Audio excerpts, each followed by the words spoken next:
အားလုံးမင်္ဂလာပါရှင်ဒီနေ့ချက်သား KFC ကြော်စားဖြစ်တဲ့တော့ပြန်လည်မျှဝေလိုက်ပါတယ်ရှင်ချက်သားမုံငရုတ်ကောင်းနေငယ်ထည့်ပြီးတော့အကုန်လုံးရောသမတ်မွေထားပါမယ်ရှင်ချက်သား300 g သုံးထားပါတယ်ရှင်ဒီထဲမှာကိုချက်နှစ်တက်တဲ့အရသာလည်းသုံးလို့ရပါတယ်ရှင်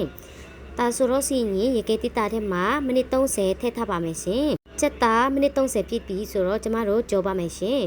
အုံဆုံးစီကိုရင်ထည့်ပါမယ်စီမီအပြင်ကတော့180သုံးထားပါတယ်ရှင်ကျမတို့ KFC ကိုမှုတ်သုံးထားတဲ့အတွက် KFC စားတဲ့အတိုင်းအရသာရန်ကုန်မှာကောင်းပါတယ်ရှင်ဆိုင်မှာတွားဝယ်စားဆရာမလို့ပဲနဲ့အိမ်မှာလွယ်လွယ်ကူကူလေးနဲ့တန်တန်ရှင်းရှင်းလေးနဲ့ KFC ကြက်ကြောကျွတ်ကျွတ်လေးနဲ့အထက်မှာအသားအီးအီးလေးနဲ့အရန်ကုန်မှာစားလို့ကောင်းပါတယ်ရှင်ဒီထဲမှာ KFC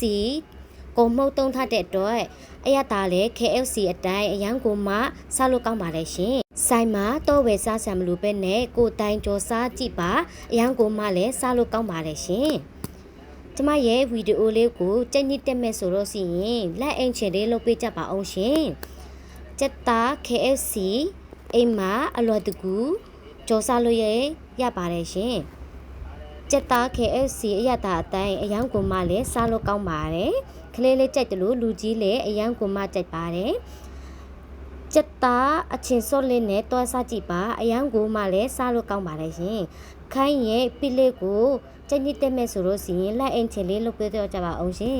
ဆက်ပြီးတော့ဗီဒီယိုအတိလေးလောက်တော့မှာပါရှင်ခိုင်းရဲ့ပိကိုလက်အင်ချင်လေးလုပ်ပေးတဲ့တယောက်ချင်းစီကိုလည်းအထူးကျေးဇူးတင်ပါတယ်ရှင်